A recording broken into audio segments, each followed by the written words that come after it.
Hey everyone, this is Heather Beebe with the Additive Guru channel, and today we're going to do an upgrade on an artillery Sidewinder X1 to upgrade both the nozzle to a E3D Nozzle X volcano hardened nozzle and the HeatBreak to a titanium HeatBreak. By doing these upgrades, we'll be able to set up the low-cost metal 3D printer system, and so the hardened nozzle allows us to have less buildup in the nozzle, and then the titanium HeatBreak. So the stock HeatBreak has a tendency to clog and leak, so these new ones have a better design, and so they won't clog or leak, allowing us to use the materials like BASF. So the first step is going to be to heat up the extruder to about 230 to 240 degrees Celsius. This is so that we can unload the filament, and also anytime that the nozzle and the HeatBreak are removed and replaced, the extruder must be heated up. If you don't already have the extruder assembly moved up, go ahead and move the Z-axis up so that you have some room to work with. Most of these printers have a sock to cover the nozzle and heat block, which allows for heat insulation. Before we begin to disassemble the extruder assembly, we will need to remove this sock, and this just easily slides off with a pair of pliers. The next step is to remove the 4 screws that hold on the fan assembly, which consists of the fan cover, the fan itself, and the heatsink. They'll be removed using an Allen wrench, and be careful that you don't hit the fan blades while removing these screws because it can break the fan.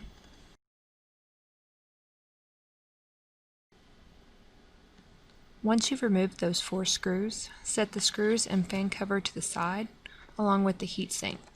Allow the fan to hang down, but keep it and its wires away from the heat block so they don't get melted.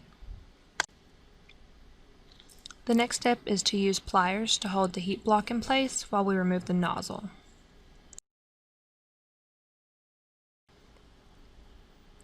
Once the nozzle is removed, you can go ahead and place it to the side. Then you can take the new hardened nozzle and screw this into the heat block, but leave the nozzle about 1/4 turn unscrewed.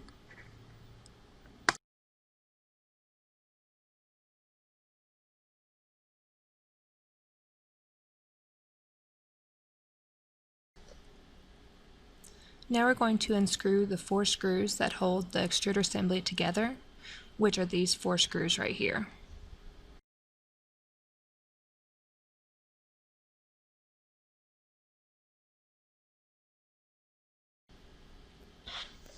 Now that the screws to the extruder assembly have been removed from the side plate, that side plate can be removed.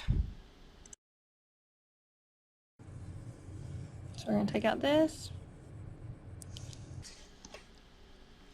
The next step is to remove the HeatBreak and side plate from the heat block by using pliers to keep the heat block in place, while the HeatBreak and side plate are unscrewed.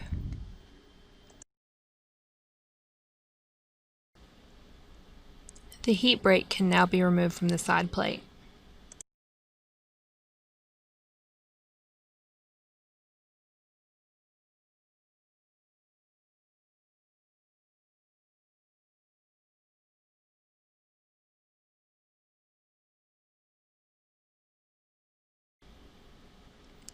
The new titanium HeatBreak is then screwed into the side plate and then back onto the heat block.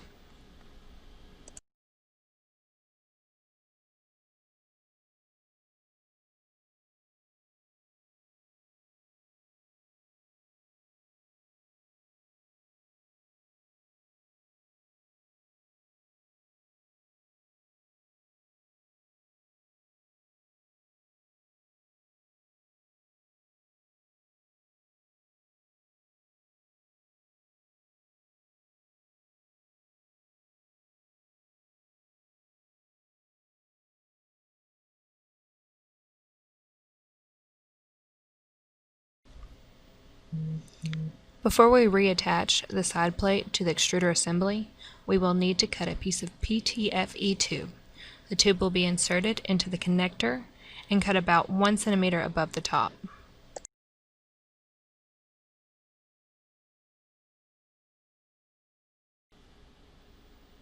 The next step is to replace the PTFE tube and connector.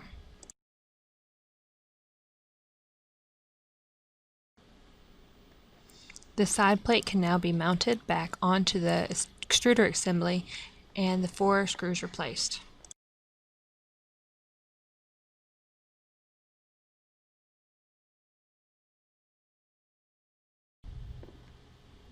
You may have noticed that one of the screws that goes into the side plate is shorter than the other 3. This one will go in the bottom right hand corner.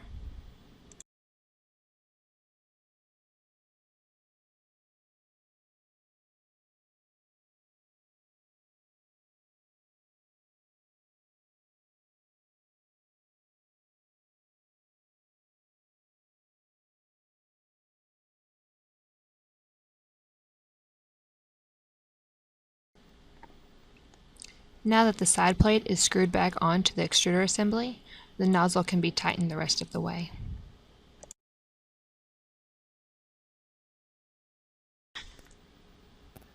The next step is to reconnect the heatsink, fan, and fan cover with the 4 screws. Again, be very careful not to hit the fan blades with the Allen wrench while you're screwing those back on.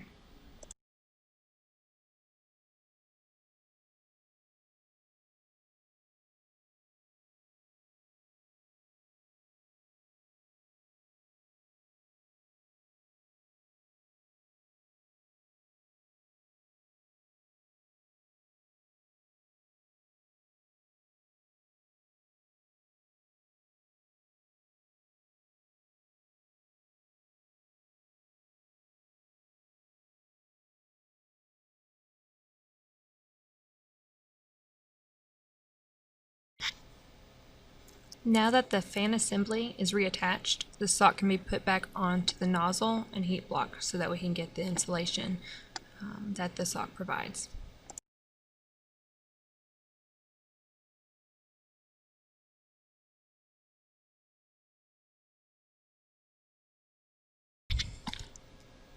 The filament now will be replaced and loaded using the Change Filament option on the menu screen. Then a test print will need to be run so that we know that everything runs smoothly.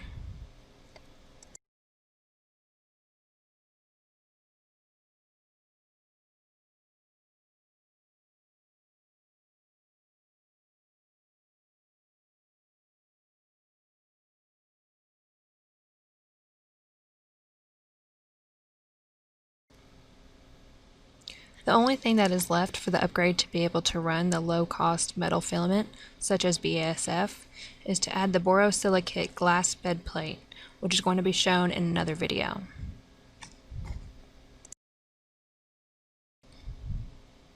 Thank you for watching, and check out some of our other videos.